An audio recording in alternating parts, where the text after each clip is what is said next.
네, 우리 이 시간에는 스킵 열왕기상 우리 5장입니다. 평화로워야 번영을 누린다 라는 제목으로 스킵 열왕기상 5장을 살펴봅니다. 평화로워야 번영을 누린다. 이제 5장부터 이제 9장에 걸쳐서 이제 성전 건축 또는 성전 건축에 대한 이야기들이 기록이 되어져 있습니다. 성전 건축은 솔로몬의 왕이었던 아버지였던 다윗의 꿈이었잖아요. 이 다윗이 성전을 건축하기를 원했지만 하나님께서 이제 나단 선지자를 통해서 너는 피를 많이 흘려서 이 성전을 지을 수 없다라고 하죠. 이 성전은 이제 하나님의 임재의 장소인데 샬롬의 절정이잖아요. 평화와 정의의 절정이 이 성전이 상징하는 것인데, 피 흘리고 그리고 불안정한 존재가 성전을 짓는다고 한다면 그 의미들이 상쇄되고 또 왜곡되어지게 전해질 수 있기 때문에 하나님께서는 다윗의 성전 건축의 마음은 갸륵하게 받아들이고 사랑스럽게 받아들였지만 너의 상황이 성전을 건축할 만한 상황이 아니다, 이렇게 말하면서 이제 너의 아들이, 너의 후손이 이제 이 성전을 짓게 될 것이다 라고 말씀하게 되죠. 그래서 그 역사적 후손이 솔로몬이죠. 그러나 기독론적인 측면에서 따지면 이 다윗이 꿈꿨던 샬롬의 성전은 다윗의 자손인 예수 그리스도를 통해서 궁극적으로 성전이 지어지게 되고, 그리고 그 예수 그리스도를 통해서 지어진 교회라고 하는, 우리 믿는 사람이라고 하는 한 사람 한 사람이 성전이 되어서 하나님의 지고의 샬롬이 임재하는 공간이 되었음을 우리가 잘 알고 있습니다. 여하튼 피를 많이 흘려서 지을 수 없다라고 했지만 솔로몬은 아버지가 성전을 지을 수 없던 이유에 대해서 이렇게 얘기하죠. 우리 3절 말씀 한번 읽도록 하겠습니다. 시작. 당신도 알거니와 내 아버지 다윗이 사방의 전쟁으로 말미암아 그의 하나님 여호와의 이름을 위하여 성전을 건축하지 못하고 여호와께서 그의 원수들을 그의 발바닥 밑에 두시기를 기다렸나이다, 이렇게 말합니다. 솔로몬의 해석은 이거예요. 아버지가 많은 사람을 죽였다라고 하는 아버지의 업적을 좀 부정적으로 표현하는 대신에 아버지가 성전을 짓지 못 다윗이라고 하는 존재 자체 불안정함 때문이었다, 이렇게 얘기하는 거죠. 다윗이라고 하는 존재 자체가 성전을 짓기에 합당하지 않은, 즉 하나님께 선택받지 못한 존재가 아니라 다윗이 그렇게 짓기를 원했지만 이 전국의 불안정, 그리고 외세의 침략, 그리고 영토를 좀 더 넓혀 나가려고 하는 국방력 강화의 그런 시기에 있어서 우리 아버지 때는 좀 여유가 없었다, 이렇게 얘기하는 거죠. 다윗이 합당하지 않은 것이 아니라 다윗 시대의 상황이 좀 합당하지 않은 그런 상황이었다라고 설명하고 있습니다. 그러니까 솔로몬이 이 당시에 솔로몬은 자기 아버지에 대한 지고에 존경심이 있었음을 알 수 있고, 그리고 지아버지 욕해봤자 누워서 뭐죠? 침뱉기다라는 것을 여기서를 통해서 배우게 되는 거죠. 자기 아버지를 아무리 나빠도 그 아버지를 밖으로 욕하면 그 욕은 다시 나에게로 돌아오는 거죠. 아버지가 잘못됐다고 얘기하는데 결국은 너도 그 아버지의 그 자식이야 라고 하면서 모든 화살은 돌아올 수 있지 않습니까? 그래서 자녀 교육에 있어서도 이렇게 자녀 앞에서 부모를 욕하거나 부모를 험담해서는 아니 되는 이유가 여기에 있습니다. 자녀 앞에서 부모를 험담하면은, 배우자를 험담하면 교육의 권세가 상실되어져서 더 이상 그를 훈육하기에 부족한 부모가 돼버리고 말기 때문이에요. 그래서 싸울 때도 밖에 나가서 싸우든지 아니면 애들이 듣지 않는 가운데서도 싸워야 되는 것이지, 애들 보는 앞에서 당신은 어떠고 저떠고 하면서 이렇게 얘기하는 것은 바람직하지 않죠. 여하튼 솔로몬은 이제 왕이 된 지 얼마 되지 않은 상태 속에서 다윗의 적통을 이어받은 존재잖아요. 그래서 그 위대한 다윗이 바로 나를 왕으로 세웠다라는 것을 이렇게 다윗을 높여주는 것으로 더 확정적 있게 말하는 것을 우리가 생각해 볼 수 있습니다. 그러면 솔로몬의 시대는 어떤 시대냐? 4절 말씀 읽어봅니다. 시작. 이제 내 하나님 여호와께서 내게 사방에 태평을 주시매 원수도 없고 재앙도 없도다. 이제 내가 평화로운 시대를 맞이했다. 그런데 솔로몬은 이렇게 얘기합니다. 내 하나님께서 태평을 주셨다. 이렇게 표현하고 있습니다. 자신의 업적을 치하하는 것이 아니라 이 모든 태평은 사실 아버지로부터 비롯되어졌고, 그리고 궁극적으로는 하나님께서 나의 시대에 허락한 것이다 라고 말하고 있죠. 그래서 태평함으로 이후에 내가 성전을 지을 만한 합당한 이유가 있고 명분이 있고, 그리고 상황이 조성이 되었다라는 것을 이야기하고 있습니다. 초기에 솔로몬은 이렇게 겸손했다는 것이죠. 초기에 솔로몬은 자신의 모든 시대의 평화를 하나님에게 돌리고, 그리고 선대 왕에게 돌릴 줄 아는 그런 겸손이 이제 자리 잡고 있었던 왕이었던 거죠. 그것이 기반으로 해서 솔로몬 통치 40년의 이제 번영이 이루어진 것 아니겠습니까? 그래서 이제 5절에서 다윗이 이제 솔로몬이 말합니다. 읽어볼까요? 시작. 여호와께서 내 아버지 다윗에게 하신 말씀에 내가 너를 이어 내 자리에 오르게 할 내 아들 그가 내 이름을 위하여 성전을 건축하리라 하신 대로 내가 내 하나님 여호와의 이름을 위하여 성전을 건축하려 하오니 라고 말씀하고 있습니다.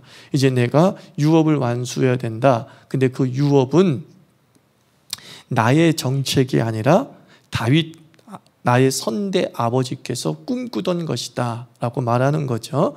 그러니까 이 이야기를 통해서 솔로몬은 지금 즉위 초기잖아요. 즉위 초기 때 많은 반란 세력들과 그리고 적대 세력들과 비판 세력들이 존재했다라고 말씀을 드렸죠.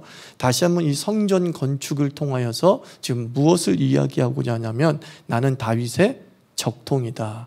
그리고 다윗의 정통성을 이어받은 사람이다. 그리고 여호와 하나님의 기름 부음 받은 유일한 적통이다라는 것을 이 성전 건축이라고 하는 것을 우회적으로 지금 이스라엘 민족에게 확인시키고 있다라고 생각하시면 됩니다. 그래서 성전을 건축하는 것은 적통만이 할 수 있는 거잖아요. 다윗의 후손만이 할 수 있는 것이잖아요. 그래 바로 내가 그 다윗의 후손이다 라는 것을 보여주죠. 우리가 그리스도의 몸인 성전이라고 한다면 우리 자신의 몸을 잘 가꾸고 다듬는 것은 이 솔로몬과 같이 우리가 바로 그 하나님의 후손, 다윗의 후손이라고 하는 신앙적 증명이 되는 것입니다. 내 신앙을 잘 다듬고 내 몸을 잘 다듬고 내 영혼을 잘 다듬는 것은 우리가 하나님의 유업을 지금 실행하고 있는 거예요. 그 유업을 내 자신이 완수함을 통해서 내가 적통임을 증명하고 있는 거죠. 여러분들은 하나님의 적통입니까? 예, 성전 건축을 통해 에베소서 말씀처럼 우리가 힘써 하나님께서 이루신 이 하나된 몸을 지키고 보존하고 세워나가는 것이 솔로몬이 하는 일과 똑같은 거예요. 그래서 우리가 신앙의 적통성을 가지고 있다라는 자부심을 가져야 되는 겁니다. 자, 이제 솔로몬의 성전 건축이 이제 5장부터 계속 되어지는데, 이제 5장은 일종의 서론적 이야기잖아요. 이 솔로몬의 성전은 열왕기상 이제 6장을 읽어보면 솔로몬의 집권 4년 차에 시작이 되었다고 말하고, 그리고 즉위 11년 차 때 완성됐다고 합니다. 그러니까 성전은 총 몇 년 걸렸어요? 7년 걸렸어요. 7년. 그러니까 굉장히 나중에 그 크기를 보면 뭐 이게 7년까지 걸릴 정도인가 싶지만은 상황을 보면 7년이나 걸릴 수밖에 없는 상황임을 이제 알게 되는 거죠. 먼저 솔로몬의 성경 건축에 있어서 가장 중요한 것은 무엇이었냐면 기술 협력이 있었다는 거예요. 솔로몬의 이 성전 건축이 이스라엘의 단독 기술로 세워진 것이 아니라 사실은 그 주변 국가의 건축 기술을 동원해서 그리고 주변 국가의 건축 자재를 수입해서 만든 성전이었다라는 것을 알 수 있죠. 이제 그 사람이 누구냐면 이제 두로왕 히람이라고 하죠. 두로왕 히람. 1절 말씀 보면 이 두로왕 히람은 어떤 사람이냐면 1절 읽어요. 시작. 솔로몬이 기름 부음을 받고 그의 아버지를 이어 왕이 되었다 함을 두로왕 히람이 듣고 그의 신하들을 솔로몬에게 보냈으니 이는 히람이 평생에 다윗을 사랑하였다라고 말합니다. 그러니까 이 두로라고 하는 지방은 어떤 지역이냐면은 지금으로 얘기하면 레바논이에요. 지금 중동을 보면은 이렇게 지중해가 있고 지중해 서쪽 편이 중동이잖아요.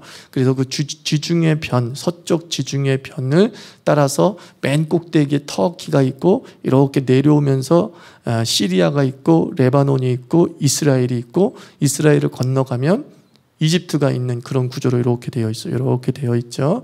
그러니까 여기 부분이 이스라엘이라고 한다면 바로 윗부분이 레바논이에요. 레바논. 지금의 레바논이에요. 바로 지금의 레바논이 지금 말하고 있는 두로라고 하는 도시 국가가 있던 곳이에요. 옛날에는 이 레바논이 이렇게 불리었죠. 성경은 베니게라고 불리워지고 있지만 영어식 발음으로 하면 페니키아.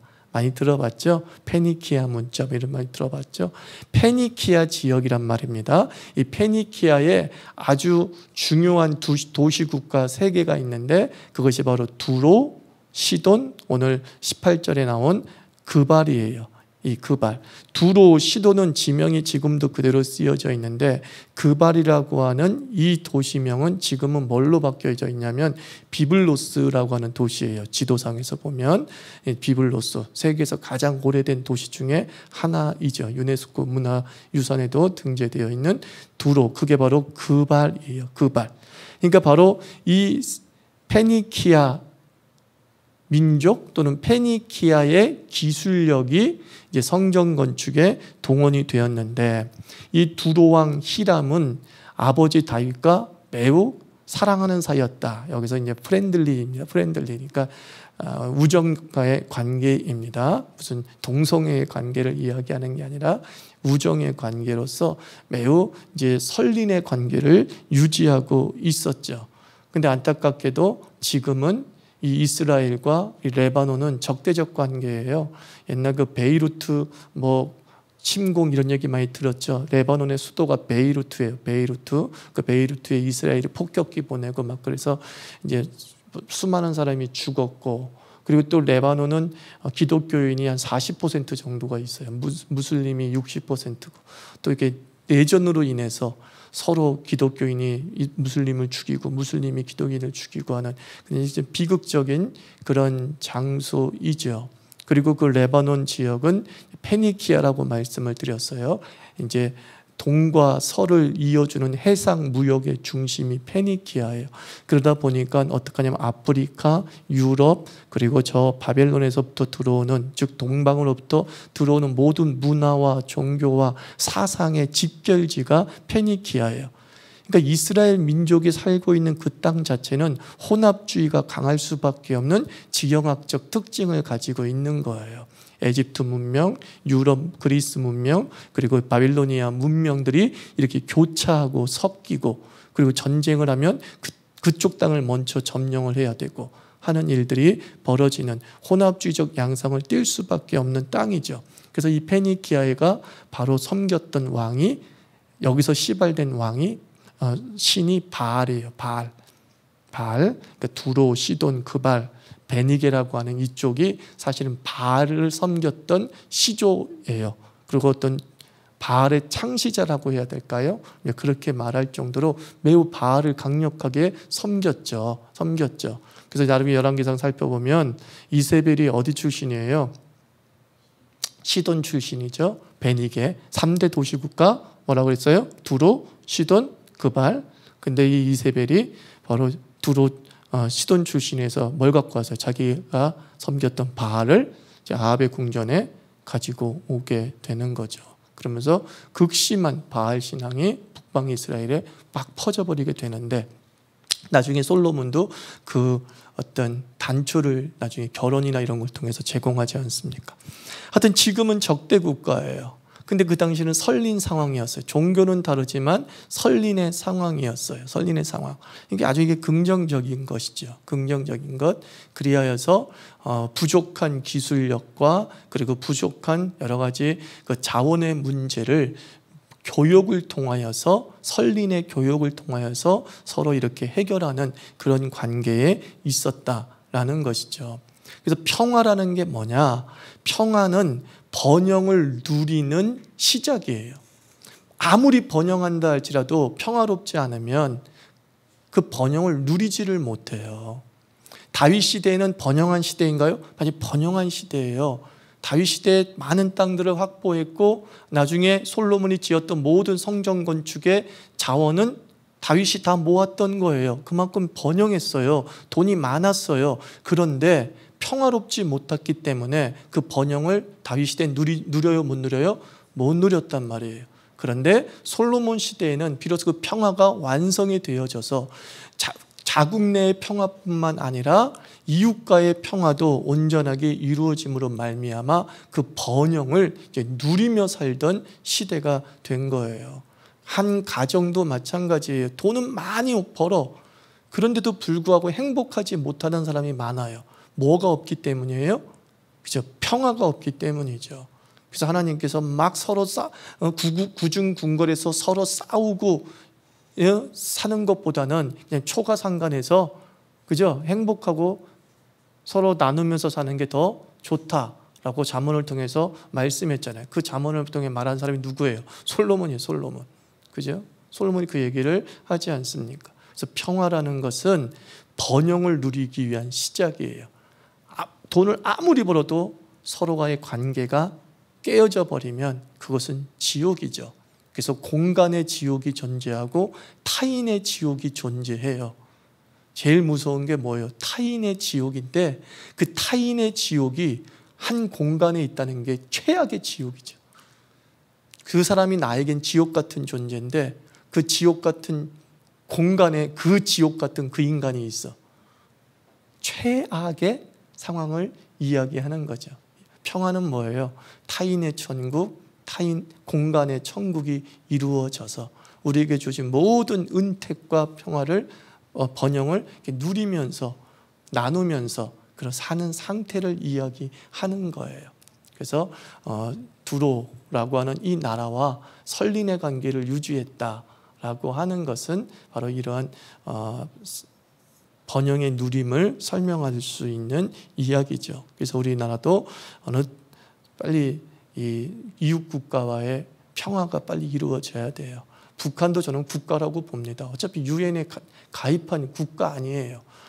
무슨 소리예요? 같은 말을 쓰는데 무슨 우리가 서로 다른 국가가 말이 됩니까? 미국이나 영국은 영어 안 써요? 뉴질랜드도 영어 안 써요? 호주는 영어 안 써요? 근데 각 국가가 다르잖아요. 그죠? 그거 똑같은 거예요. 똑같은 거예요. 그렇게 이해하면서 이제 북한이라는 이제 국가, 어차피 유엔에 가입했으니까 국가로 인정받은 거니까 좀 평화, 일본과 평화, 중국과 평화가 뭔가 이루어져야 돼요. 이루어져야 돼. 그래야지만이 상호 교육을 통한 이제 번영을 누리는 그런 시대가 우리는 올 거라고 믿어 의심치 않습니다. 그러나 이제 굴욕적 평화는 아니죠. 이 솔로몬과 두로와의 관계를 보면 굴욕적 관계가 아님을 알 수 있습니다. 상호 동등한 관계로 서로 주고받는 이 모습을 이제 보게 됩니다. 자, 6절 말씀 한번 읽어볼까요? 시작. 여호와께서 당신은 명령을 내려 나를 위하여 레바논에서 백향목을 베어내게 하소서. 내 종과 당신의 종이 함께할 것이요 또 내가 당신의 모든 말씀대로 당신의 종의 삭슬 당신에게 드리리이다. 당신이 알거니와 우리 중에는 시돈 사람처럼 벌목을 잘한 자가 없나이다. 뭐라 그래요? 당신의 종의 삭슬 당신에게 드리리이다. 정당한 거래가 이루어지는 거예요. 선린의 관계를 통해서 정당한 주고받음을 지금 이루어지고 있어요. 너는 나에게 줘라. 나는 그만큼 주겠다. 그러니까 좋아. 나중에 히람이 얘기하죠. 네 얘기가 내가 너무 기분 좋다. 막 그냥 달라는 것도 아니고 서로 주고받자고 하니 윈윈이라고 하니 너무 기분 좋다. 그래서 선뜻 받아들이면서 자신들의 건축 기술과 그리고 건축 자재를 이제 수출하는 거죠. 그래서 그 건축 기술과 이제 자재를 공급함에 있어서 자재는 이제 유명한 백향목과 그리고 이제 석재죠. 백향목은 이제 삼나무예요. 침엽수가에 속하는 이제 삼나무인데 고산지대에 살고 있는 나무예요. 그래서 나무 중에 나무 그러면 이제 백향목, 레바논의 백향목, 삼나무를 말한다고 하죠. 얼마나 이게 귀한 나무이고 유명한 나무였으면 유대인들의 전설에 의하면 아담이 에덴에서 쫓겨나왔을 때 그래도 3가지 갖고 나온 게 있다는 거예요. 그게 뭐냐면 올리브와 포도와 이 삼나무, 레바논의 삼나무를 가지고 나왔을 정도로 아주 인류에게 있어서는 너무나 소중한 식물 중에 3가지가 바로 올리브, 포도, 삼나무였다라고 말할 정도로 중요한 나무입니다. 그래서 40m까지 자라고 사람이 이렇게 껴안을 경우에는 둘레가 10m 정도까지 되는 아주 좋은 나무고 고산시대에 살고 있고 그리고 향도 좋고 그래서 벌레가 잘 안 먹고 그래서 궁전과 배를 짓는 데 주로 많이 사용했던 그런 나무가 백향목이라고 하죠. 그래서 백향목을 사진 한번 보세요. 이게 바로 이제 백향목인데 이건 아주 작잖아요. 작을 수밖에 없는 이유가 뭐냐면 레바논의 국기가 가운데에 삼나무 백향목이 그려져 있어요. 식물 그려진 유일한 나라가 레바논 국기인데 레바논의 천지로 깔려 있었던 저 삼나무들이 오래된 벌목과 그리고 훼손으로 인해서 이제 거의 숲이 사라졌어요. 그래서 몇백 그루 또는 몇천 그루가 아주 작은 형태로 지금 남아 있다고 얘기를 하죠. 그래서 인류의 아주 비극적인 현장으로서 지금 보존되고 있습니다. 지나친 벌목으로 인하여서 파괴되었다고 얘기를 합니다. 근데 저것이 이제 레바논의 삼나무고 그리고 이제 백향목, 레바논의 석재를 사용했다 그랬어요. 그발 사람들, 즉 지금 비블리오스 사람들은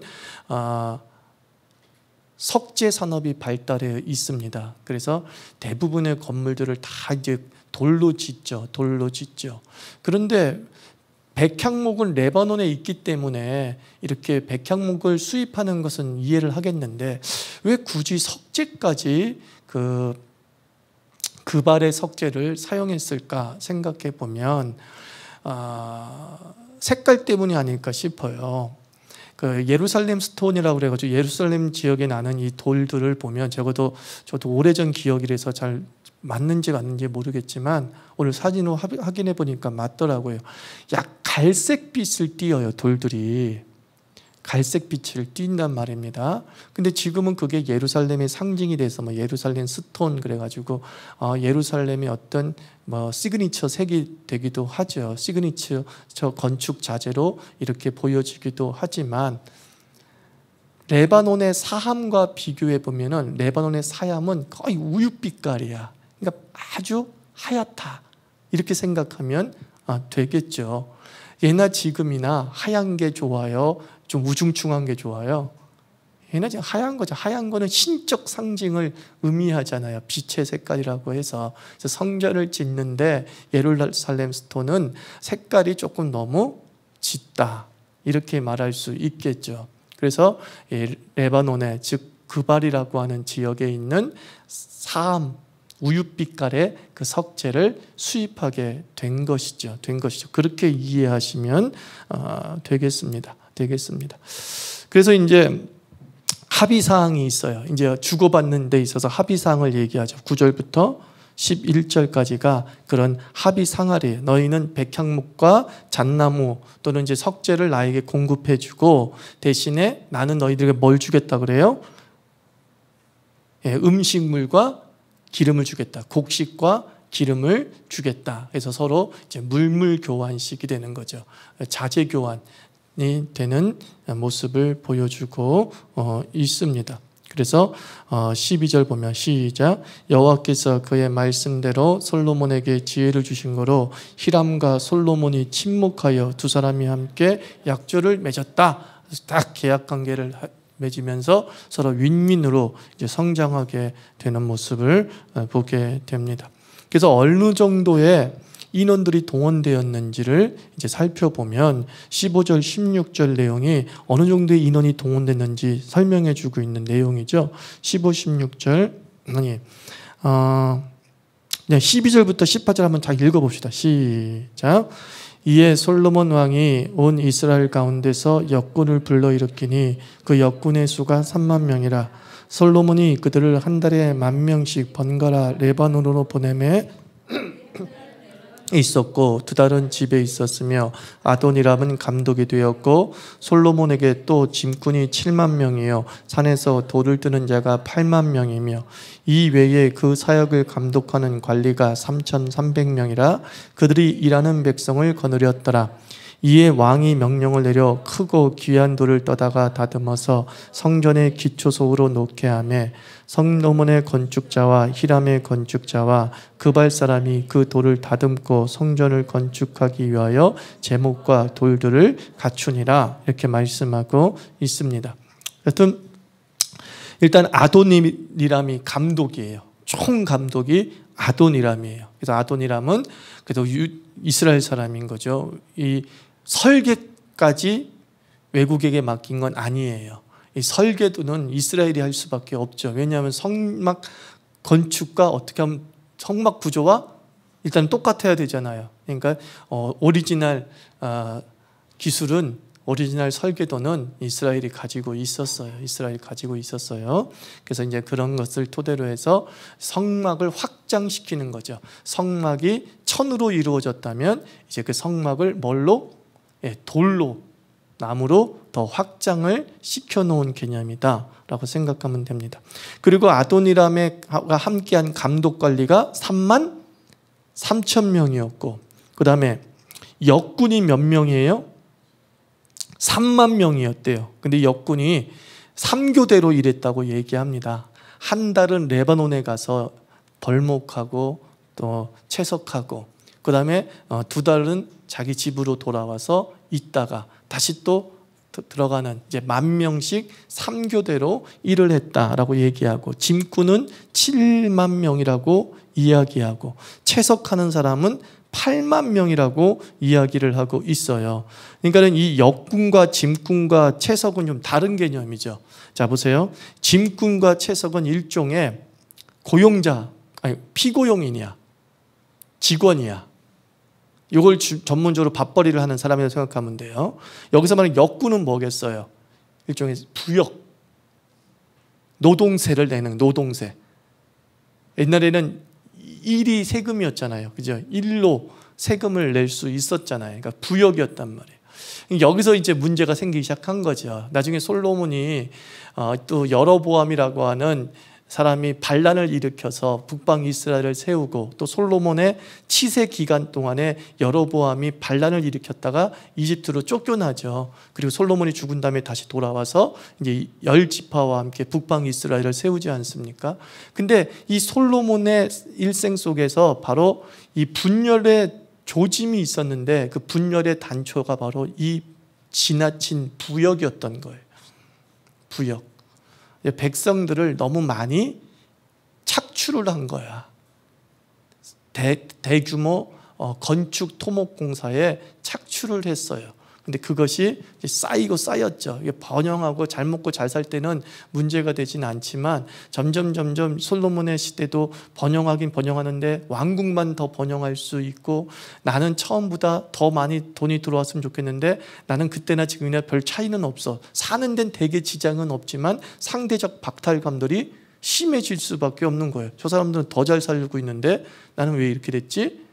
사는 데는 지장이 없는데 상대적 발달감이 큰 거예요. 이게 다 부역 때문이야. 내가 더 열심히 일할 수 있는데 저 끌려가가지고 일을 하는 바람에 내 가정을 돌보지도 못하고 불만이 쌓였겠죠.